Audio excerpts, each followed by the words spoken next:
Welcome everyone to this session.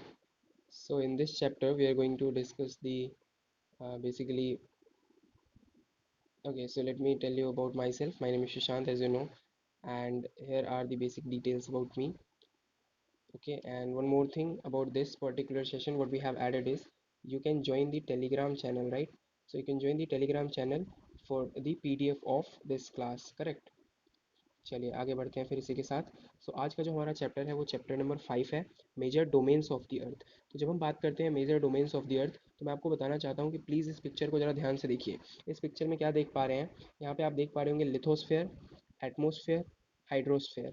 ठीक है, तो हम इन्हीं के बारे में आज बात करने वाले हैं। हमारा जो पूरा लेक्चर होगा ये इन्हीं के इर्द गिर्द होगा, और हम डिटेल में ये समझेंगे कि बेसिकली एटमॉस्फेयर क्या है, लिथोस्फेयर क्या है और हाइड्रोस्फेयर क्या है। ठीक है, इसके कॉम्पोजिशंस कौन कौन से हैं, और पूरी दुनिया भर में कहाँ कहाँ पे कौन कौन से जो जोग्राफिकल एरियाज़ हैं उसकी क्या क्या पर्टिकुलर फीचर्स हैं, बेसिकली जो डोमेन्स हैं उसके। ठीक है, so we will try to understand this as well. तो मैं आपको रिक्वेस्ट करूँगा कि प्लीज़ इस पिक्चर को ध्यान में रखते हुए आप आगे की तरफ बढ़िएगा। ठीक है, तो चलिए आगे बढ़ते हैं, देखते हैं। तो आज हमने क्या इंक्लूड करा है इसमें, एक वर्ड ओरिजिन बेसिकली, जैसे कि लिथोस जो है वो एक ग्रीक वर्ड है जिसका मतलब होता है स्टोन, राइट। एटमोस वैसे ही एक ग्रीक वर्ड है जिसका मतलब होता है वेपर, और ह्यूडर का मतलब होता है वाटर, बायोस का मतलब होता है लाइफ। एंड कुछ फैक्ट्स और फिगर है एनसीईआरटी की, जैसा कि एनसीईआरटी में मेंशन था कि एडमंड हिलेरी जो थी न्यूजीलैंड, सॉरी, जो एडमंड हिलेरी थे और टेंजिंग नॉर्गे शेरपा, ये दो पर्सन्स थे जिन्होंने फर्स्ट टाइम माउंट एवरेस्ट को क्लाइंब किया था 29 मई 1953 को। फिर जुंको तबेई जापान की थी पहली वुमेन जो जिन्होंने 16 मई 1975 को माउंट एवरेस्ट को क्लाइंब किया था। और आप लोगों को पता ही होगा इंडिया से Bachendri Pal was the first women to climb the highest peak on 23rd May 1984। चलिए आगे बढ़ते हैं फिर इसी के साथ और अपना चैप्टर स्टार्ट करते हैं। Major domains of the earth. तो the surface of the earth is a complex zone in which three main components of the environment meet, overlap and interact. तो यहाँ पे क्या कहने की कोशिश की गई है, जो हमारा अर्थ का सर्फेस है वो एक ऐसा जोन है जहाँ पे आपको बेसिकली तीन मेन कंपोनेंट इन्वायरमेंट के मीट करते हैं, ओवरलैप करते हैं और इंटरेक्ट करते हैं। मतलब यहाँ पे तीन कंपोनेंट के कहने का मतलब है लिथोस्फेयर, एटमोस्फेयर और उसके बाद में हाइड्रोस्फेयर। ठीक है, लिथोस्फेयर क्या होता है, एक सॉलिड पोर्शन है आपके अर्थ का। The solid portion of the earth on which we live is called the lithosphere. ठीक है, the gaseous layer that surrounds the earth is the atmosphere, जहाँ पे आपका ऑक्सीजन, नाइट्रोजन, कार्बन डाइऑक्साइड और other gases मिलते हैं। तो बेसिकली आप एटमोस्फेयर किसको कहते हो, एक लेयर होता है। जैसे कि अगर मैं आपको समझाने की कोशिश करूँ तो सपोज करो ये हमारी अर्थ है, और अर्थ के जो आगे एक पतला सा लेयर है उस लेयर को हम कहते हैं एटमोस्फेयर। ठीक है, दिस इज अर्थ। ठीक है, और इसकी जो लेयर है, दिस स्मॉल लेयर, दिस, तो इसी को हम क्या कहते हैं, बेसिकली एटमॉस्फेयर कहते हैं। ठीक है, तो ध्यान रखिएगा ये चीज़। Water covers a very big area of earth surface and this area is called hydrosphere. यानी कि जो वाटर वाला एरिया होता है अर्थ का, पूरे अर्थ पे जितने भी जगह पे वाटर है वो हाइड्रोस्फेयर कहा जाता है। The hydrosphere comprises water in all it's form, that is चाहे वो आइस हो आपका, वाटर हो आपका, या फिर वाटर वेपर ही क्यों ना हो। और last which is very important, biosphere is the narrow zone where we find land, water and air together which contains all forms of life। यानी कि जो हमने यानी कि जो हमने यहाँ पे पढ़ा, जो हमने पढ़ा कि लिथोस्फेयर क्या होता है, एटमॉस्फेयर क्या होता है और हाइड्रोस्फेयर क्या होता है, तो बायोस्फेयर क्या है, बेसिकली इन तीनों का कॉम्पोजिशन है। ठीक है ना, जहाँ पे ये तीनों चीज़ें आपको मिलेगी that is called the biosphere. ठीक है, चलिए आगे बढ़ते हैं इसी के साथ।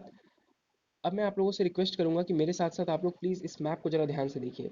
सो बेसिकली हम क्या करेंगे, जैसा कि हमने पिछले लेक्चर्स में भी किया था, कि ये एक कॉन्टिनेंट और ओशियन को दिखा रहा है वर्ल्ड मैप, राइट। यहाँ पे आप देख पा रहे होंगे हमारे पास ये जो ब्लू लाइन है, ब्लू जो फेज आ रहा है यहाँ पे, that shows the, that represents the ocean. और ये जो लैंड मासेज हैं, जैसे कि आपको दिख पा रहे हैं यहाँ पे, Asia, Europe, Africa, south America, north America, Australia, ये सारे आपके क्या है, लैंड मासेज हैं। एक चीज़ आप हमेशा ध्यान रखिएगा, हम एक पढ़ते हैं कॉन्टिनेंटल ड्रिफ्ट थ्योरी, जो एनसीईआरटी क्लास 11th में गिवन है, वो हम उसको वहीं पे समझेंगे अच्छे से। वो ये कहता था कि पहले जो सारे लैंड मासेस थे वो क्या थे, एक जगह थे, but because of this theory, मतलब बिकॉज ऑफ आगे, मतलब वो क्या हुए, आगे हटते गए और हट हट के अभी इनकी जो शेप है, वो करंट शेप जो आप देख रहे हैं वैसी हो चुकी है। तो वो किसके अंदर हम पढ़ते हैं, कॉन्टिनेंटल ड्रिफ्ट थ्योरी के अंदर। वैसे ही सारे ओशियंस, जितनी भी वाटर बॉडीज हैं, दैट इज इंटरकनेक्टेड। ठीक है, अब मैं यहाँ पे कुछ आपको बताना चाहता हूँ कि हमारे पास सेवन, आपको पता होगा, सेवन कॉन्टिनेंट्स हैं। The largest one is Asia, then we have Africa, then we have South America, then we have North America, Europe and Australia. ये हमारे 7 कॉन्टिनेंट्स हैं और हमारे पास 5 ओशियंस हैं, जैसे कि Pacific Ocean, Indian Ocean, Atlantic Ocean, Arctic Ocean and then last we have is Southern Ocean. तो ये हमारे 5 ओशियंस हैं। अगर आप ध्यान से देखेंगे तो इसको, जैसा कि मैंने आगे एक्सप्लेन किया है उसी के अकॉर्डिंग मैं आपको बता दूंगा। ये जो आपका 0 डिग्री है, इसके इधर आप ये मान लो कि ये आपका ईस्टर्न हेमिस्फेयर है और ये आपका वेस्टर्न हेमिस्फेयर है, होता ही है, सिंपल। एंड देन इस this side we have the northern hemisphere and we have the southern hemisphere. ये चीज़ तो आपको परफेक्टली याद होगा। ठीक है, चलिए आगे बढ़ते हैं, इसी के साथ फिर हम डिस्कस करेंगे। The solid portion of the earth is called the lithosphere. It comprises the rocks of the earth crust and the thin layer of soil that contains nutrient elements which sustain organism. यानी कि जो अर्थ का solid portion है उसको, उसी को हम lithosphere कहते हैं। और यहाँ पे ये जो इंक्लूड करता है, रॉक्स को इंक्लूड करता है, अर्थ के क्रस्ट को इंक्लूड करता है, जो एक पर्टिकुलर थिन लेयर है, ठीक है, सोइल का। एंड उसी पर्टिकुलर थिन लेयर में यानी कि सोइल में हमारे सारे न्यूट्रिएंट्स अवेलेबल होते हैं जो कि ऑर्गेनिज्म को आगे बढ़ाते हैं। So there are basically two divisions of the earth surface. एक को आप कहते हो लैंड, जो आपका लैंड मास है that is the the land mass that is the continent. And water bodies जो है आपका, उसको हम ओशन बेसिन्स कहते हैं। तो याद रखिएगा, the level of sea water की जो लेवल होती है, जैसे समुद्र का जो लेवल जिसको आप कहते हो सी वाटर लेवल, वो हर जगह इक्वल होती है। और वहाँ से जो एलिवेशन होगा लैंड का, उसको हम मेज़र करते हैं level of the sea level. ठीक है, वहाँ उसको हम मतलब कहाँ से, सी लेवल के लेवल से मेज़र करते हैं, जो कि आपका जीरो मान के चलते हो आप सी लेवल को। मतलब यहाँ पे बेसिकली हमने यही ट्राई किया है कन्वे करने का कि level of sea water always remains, मतलब एक हर जगह पे आपको क्या होगा, इक्वल होगा। और जो एलिवेशन ऑफ लैंड होगा वो उस लेवल से मेजर किया जाता है, राइट। और highest mountain peak is the Mount Everest which is 8848 metres above the sea level. The greatest depth की बात करते हो तो वह है आपका कहाँ पे, Mariana trench. The greatest depth is in the Mariana trench and that is in the Pacific ocean and which is the height basically you can say that, जो डीप कितना डीप है, 11,022 meters deep, right. Then we have continents. Continents क्या होते हैं, as I already told you there are 7 major continents, the name is mentioned here: Asia, Europe, Africa, North America, South America, Australia and Antarctica. And जो Asia है that is the largest continent. ये basically आपका cover करता है, Asia जो है वो cover करता है 1/3 of the total land area of the earth, ठीक है। और ये आपका ईस्टर्न हेमिस्फेयर में फॉल होता है एशिया। और ट्रॉपिक ऑफ कैंसर जो है वो बेसिकली यहाँ से पास होता है, कहाँ से, एशिया से। तो याद रखिएगा, it is it is separated from Europe by a Ural, basically हाँ, ये जो माउंटेन है, यूरल माउंटेन जो है वो उसको सेपरेट करता है एशिया को, किससे, यूरोप से, ठीक है। फ्रॉम द वेस्ट में है बेसिकली, यूरोप तो एशिया के वेस्ट में ही है ना। द कंबाइंड लैंड मास, अगर आप एशिया और यूरोप के लैंड मास को कंबाइन करके देखें तो उसको हम क्या कहते हैं, उसको हम यूरेशिया कहते हैं, ठीक है। आगे बढ़ते हैं, यूरोप के बारे में देखते हैं। तो यूरोप जो है वो आपका एशिया के वेस्ट में मिलेगा आपको। और द आर्कटिक सर्कल जो है वो यहाँ से पास होता है, यूरोप से क्या पास होता है, आर्कटिक सर्कल पास होता है। And it is bound by water bodies on 3 side. और जो आपका यूरोप है वो तीन साइड से वाटर बॉडीज से बाउंड है, मतलब सराउंडेड है, ठीक है। फिर हम बात करते हैं अफ्रीका की। So Africa is the second largest continent और इक्वेटर हमारा अफ्रीका से पास करता है, ठीक है। Apart from equator, Tropic of Cancer also passes through Africa and Tropic of Capricorn also passes from Africa, right? And a large part of Africa lies in the northern hemisphere. So this is the factual thing you need to remember. The Sahara Desert, which is the largest hot desert, is located in Africa. The continent is bound on all sides by ocean and seas. तो similarly यहाँ पे भी Sahara desert पाया जाता है Africa के अंदर। और आपका ये भी कॉन्टिनेंट चारों मतलब जितने भी इसके साइड्स है उस साइड से भी ओशन और सीज से क्या हुआ है, घिरा हुआ है अफ्रीका भी, ठीक है। द वर्ल्ड्स लॉन्गेस्ट रिवर, जिसको आप नाइल या नील कहते हो, ये भी आपका अफ्रीका में ही है, ठीक है। चलिए अब एक बार मैं इन तीनों एक बार कॉन्टिनेंट कवर कर ले, फिर मैं आपको वर्ल्ड मैप पे ले जाके आई ट्राई टू एक्सप्लेन जो भी अभी हमने चीज़ें यहाँ पे देखी है, वो सारी चीज़ें मैं आपको मार्क करवाऊंगा कि कहाँ कहाँ पे वर्ल्ड मैप पे ये सारी चीज़ें अवेलेबल है। Then we have North America which is the third largest continent. North America is the third largest continent of the world. It is linked to South America. अब देखो, जो नॉर्थ अमेरिका है वो साउथ अमेरिका से link है, कैसे link है, isthmus of Panama के थ्रू लिंक है, याद रखिएगा, इस्थमस ऑफ पनामा। मैं आपको ये भी एक्सप्लेन करूंगा कि what is isthmus and what is basically isthmus होता क्या है, ठीक है। चलिए आगे बढ़ते हैं। कॉन्टिनेंट लाइज कम्प्लीटली, ये जो आपका नॉर्थ अमेरिका है वो कहाँ पे है, नॉर्थर्न एंड वेस्टर्न हेमिस्फेयर में पड़ता है। और 3 ओशियंस इसको क्या करते हैं, सराउंड करते हैं इस पर्टिकुलर कॉन्टिनेंट के। एंड साउथ अमेरिका जो है आपका साउथर्न हेमिस्फेयर में पड़ता है।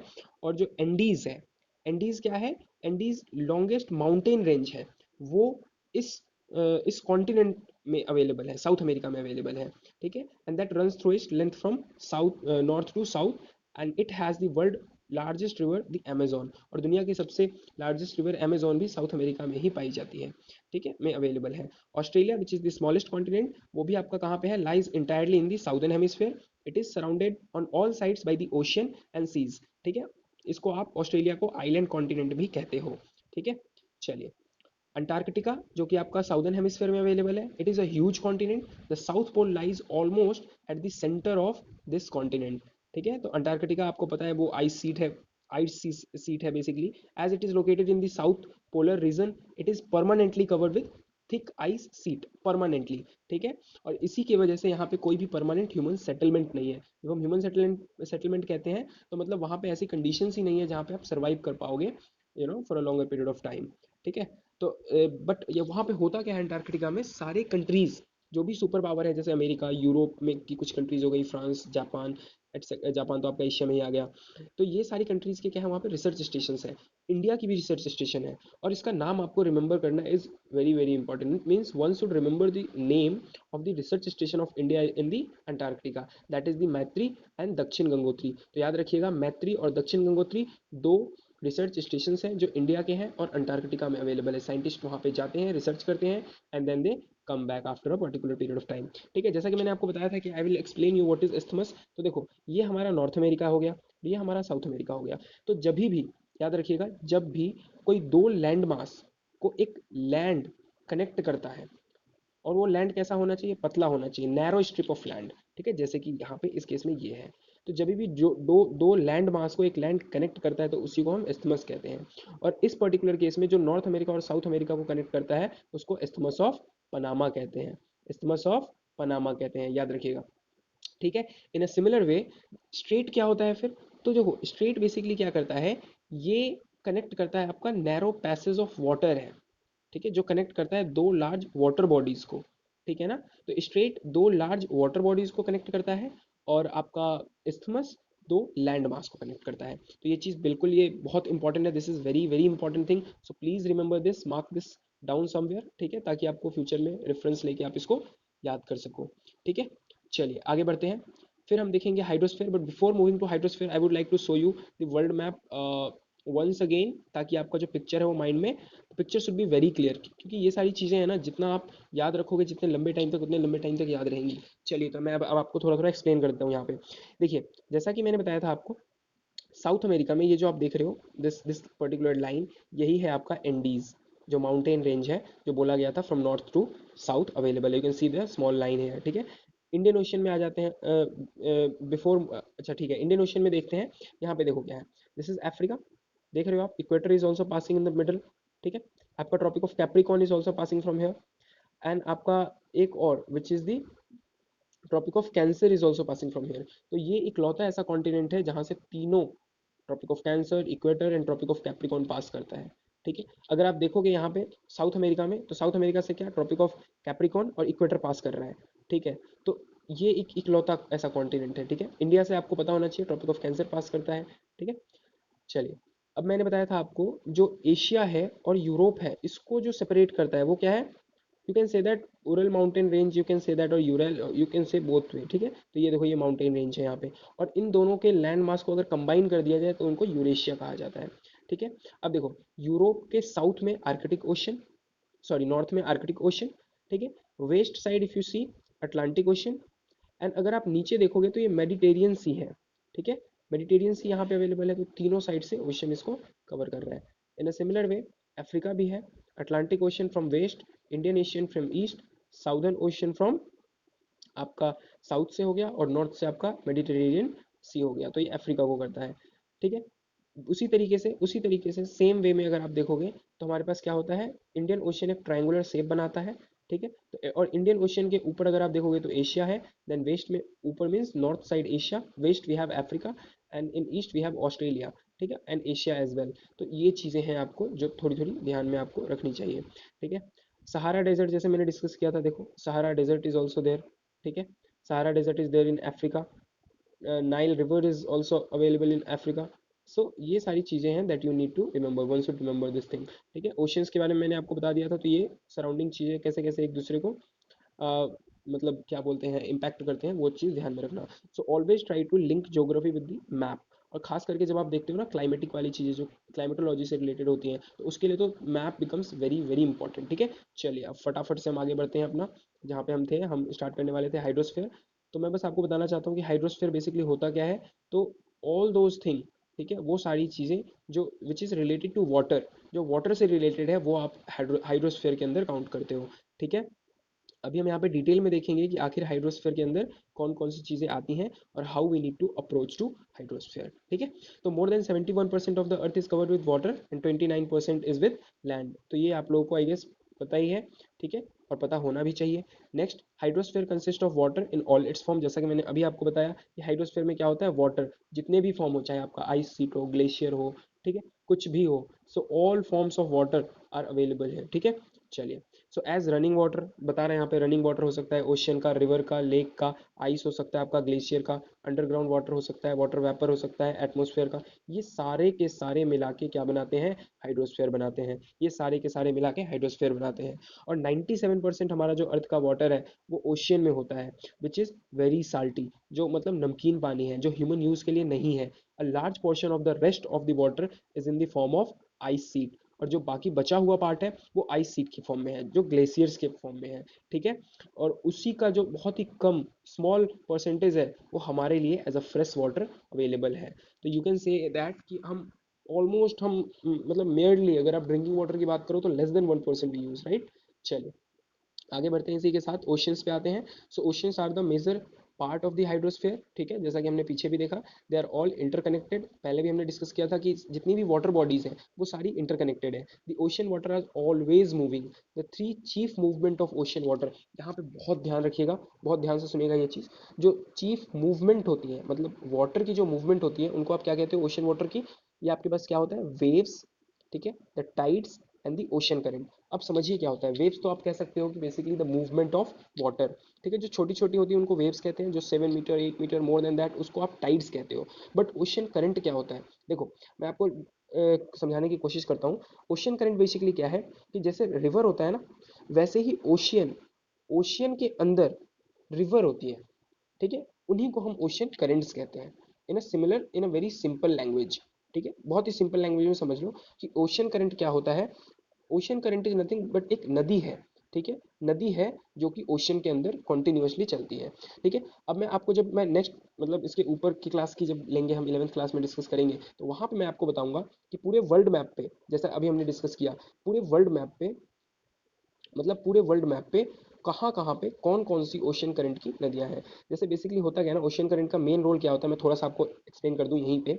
जैसे मान लो ये आपका इक्वेटर है, इक्वेटर है, और इक्वेटर है, और ये आपका यहाँ पे है ट्रॉपिक ऑफ, जो ऊपर वाला आपका होता है अवेलेबल, ट्रॉपिक ऑफ कैंसर। ठीक है, तो इक्वेटर से आप ऊपर जा रहे हो, तो ओशियन करंट का क्या काम होता है, यहाँ से जो पानी होगा ना, इसको लेकर के यहाँ जाएगा। ठीक है, उस पानी को लेकर के दूसरे जगह पे जाएगा। सपोज आप अब आप इमेजिन कर पाओगे, आप बेसिकली अच्छे से सी कर पाओगे, अगर मैं आपको बोलूँ कि हमारे पास यहाँ पे कौन सी है, साउथ अमेरिका है। ठीक है, साउथ अमेरिका नीचे है, और यहाँ पे यूरोप है। Try to relate. तो अगर आप साउथ अफ्रीका से यूरोप पानी जाता है, ठीक है, जिसको आप कहते हो जो आपका एक नेम है which is the gulf strip के माध्यम से, तो वहां से पानी आपका जाता है, that is with the help of ocean current. और ocean current is also responsible, it is responsible for आपका, जैसे कि आपके देखो बड़े बड़े मूवमेंट्स होते हैं ना नदी के अंदर, जैसे कि आपका कह सकते हो आप डिफरेंट काइंड ऑफ स्ट्रक्चर, जैसे कि ये देखो वेव्स होते हैं, टाइड्स होते हैं। So that is also all this things are interlinked, interconnected. ठीक है, तो अभी फिलहाल के लिए यही समझो, ocean current is nothing but it is a river of current that flows in the ocean. ठीक है, हमारे पास ओशियंस कितने हैं, Pacific Ocean, Atlantic Ocean, Indian Ocean, Southern Ocean and Arctic Ocean. ठीक है, पैसिफिक ओशन बेसिकली क्या है, ये 1/3 ऑफ द अर्थ है। और Mariana trench which is the deepest part of the अर्थ, वो भी आपका कहाँ पे है, पैसिफिक ओशन में ही है। The Pacific ocean is almost circular है। Asia, Australia, north and south America इसको सराउंड करता है, जैसा कि मैंने आपको मैप में ऑलरेडी दिखा दिया है। द अटलांटिक ओशन जो है आपका सेकंड लार्जेस्ट ओशन है वर्ल्ड का, और ये एस शेप्ड का है। और बेसिकली इसको आप अटलांटिक ओशन को क्या कहते हो, एक तरह से बिजिएस्ट ओशियन कहते हो from the commerce point of view. क्यों, बिकॉज ऑफ इट्स जो इसका आपका क्या कह सकते हो, इसकी जो साइज है, ठीक है ना, इसका जो मतलब कोस्ट लाइन है, इसके वजह से it is the busiest ocean of the world. ठीक है, चलिए आगे बढ़ते हैं। द इंडियन ओशन एक ऐसा ओशन है जो कंट्री के नाम पे पड़ा है, जैसे इंडिया के नाम पे पड़ा है इसका, ठीक है। और the shape of the ocean is triangular, ये मैंने आपको बताया था, याद रखिएगा ये चीज, ठीक है। और in the north it is bound by the Asia, west में अफ्रीका और ईस्ट में आपका ऑस्ट्रेलिया, ठीक है। चलिए, द साउदर्न ओशियन जो है आपका वो इंसर्कल करता है continent of Antarctica and extend होता है नॉर्थ वर्ड तक जाता है, ये 60 डिग्री होना चाहिए यहाँ पे, 60 डिग्री साउथ लैटिट्यूड तक। Fine. The Arctic circle, sorry, the Arctic ocean is located with in the Arctic circle, जो आर्कटिक आपका ओशियन है वो आर्कटिक सर्कल के विद इन ही लोकेटेड है और सराउंड करता है नॉर्थ पोल को, ठीक है। और ये कनेक्ट करता है पैसिफिक ओशियन, देखो Arctic circle, I am so sorry, Arctic circle आपका क्या करता है, कनेक्ट करता है पैसिफिक ओशियन को with the help of what, जिसको आप बेरिंग स्ट्रेट कहते हो, इससे ये क्या करता है, कनेक्ट करता है। तो दिस इज, अब ये बहुत इंपॉर्टेंट हो गया, आपको इसको याद रखना पड़ेगा कि आर्कटिक ओशियन पैसिफिक ओशियन को कनेक्ट करता है बेरिंग स्ट्रेट से, ठीक है। स्ट्रेट मैंने आपको बताया था क्या होता है, passage of water. So it is bound by northern coast of North America and Eurasia, ठीक है, मतलब Europe and Asia. Now come to atmosphere. Atmosphere क्या होता है, the earth is surrounded by layer of gas, मैंने आपको पहले बताया, उसको एटमोस्फेयर कहते हो।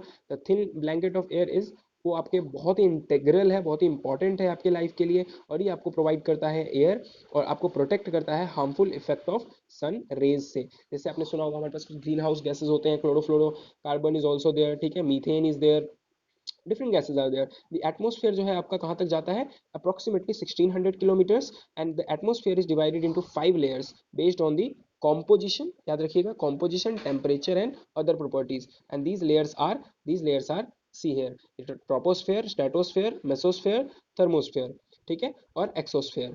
तो बेसिकली होते वैसे चार ही हैं, ये जो फिफ्थ वाला है जो जिसको आप एक्सोस्फेयर देख रहे हो, इससे जस्ट पहले एक होता है ionosphere. So ionosphere and exosphere is the part of thermosphere, ठीक है। देखो यहाँ पे ट्रोपोस्फेयर में क्या होता है, आप प्लेन्स वगैरह तक की हाइट होती है, बेसिकली 16 किलोमीटर्स तक होता है। देन वी हैव स्ट्रेटोस्फेयर, उसके बाद हमारे पास मेसोस्फेयर होता है। स्ट्रेटोस्फेयर में आप देख सकते हो कॉमेट्स वगैरह होते हैं। मेसोस्फेयर में satellite, not satellites, basically missiles वगैरह की रेंज होती है।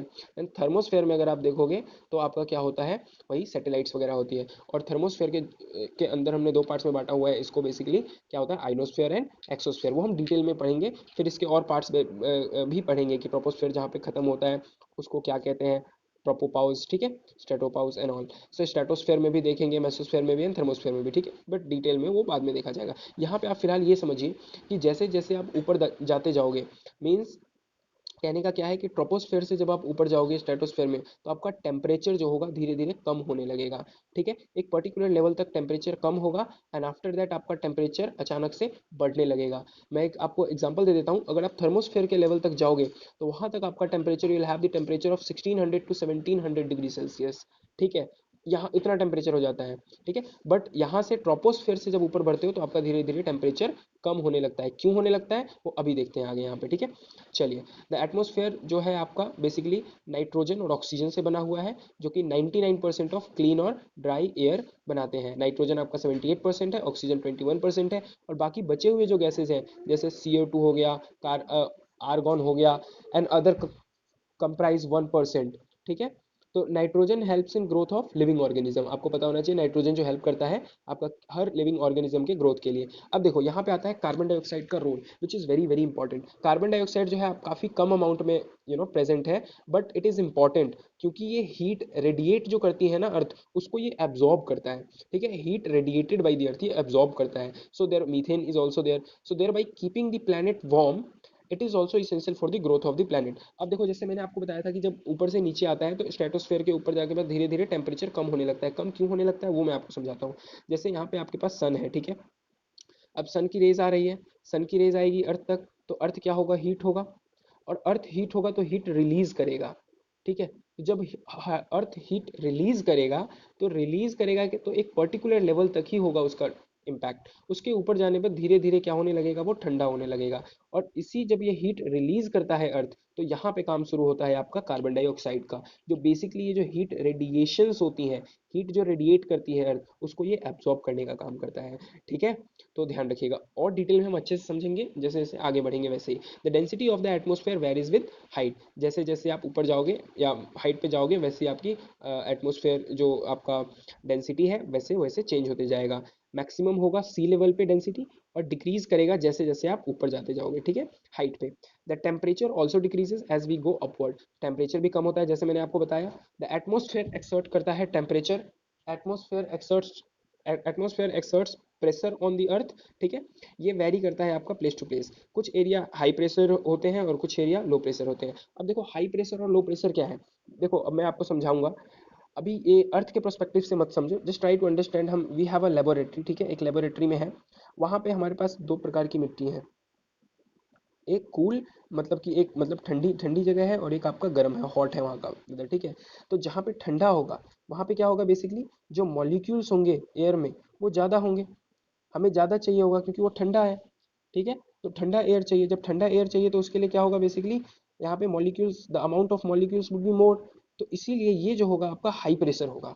लेकिन जहाँ पे गर्मी है वहाँ पे जब एयर होगा तो वहाँ पे मॉलिक्यूल्स जो क्या होंगे, दूर दूर होंगे, मॉलिक्यूल्स जब दूर दूर होंगे तो वहाँ पे क्या होगा, लो प्रेशर होगा, ठीक है। तो अगर हम लेबोरेटरी के पॉइंट ऑफ व्यू से समझें, जहाँ की बाकी फैक्टर्स को साइड में रख के अगर देखा जाए, तो अगर आपका अर्थ मतलब अगर आपका जो अर्थ है अगर वो कूल है तो वहाँ पे हाई प्रेशर होगा, और अगर अर्थ जो है वो वार्म है तो वहाँ पे लो प्रेशर होगा। बट यहाँ पे ध्यान रखिएगा, मैं लेबोरेटरी की बात कर रहा हूँ, अगर हम नॉर्मली अर्थ की बात करेंगे तो वहाँ पे अलग अलग टेम्परेचर होते हैं और हाई प्रेशर। सिमिलरली अगर आप इक्वेटर पे देखोगे तो इक्वेटर पे गर्मी होती है ज़्यादा, ठीक है, लेकिन वो हाई प्रेशर जोन के अंदर आता है, ठीक है। तो ये चीज़ हम समझेंगे आगे कि ऐसा क्यों होता है, ठीक है, but in our coming class. और वन मोर थिंग, मैं ये ओशन करंट के ऊपर और हाई प्रेशर लो प्रेशर के ऊपर एक दूसरा वीडियो लेके आऊँगा छोटा सा, जिसमें ये टॉपिक डिटेल में समझाया गया होगा, ठीक है।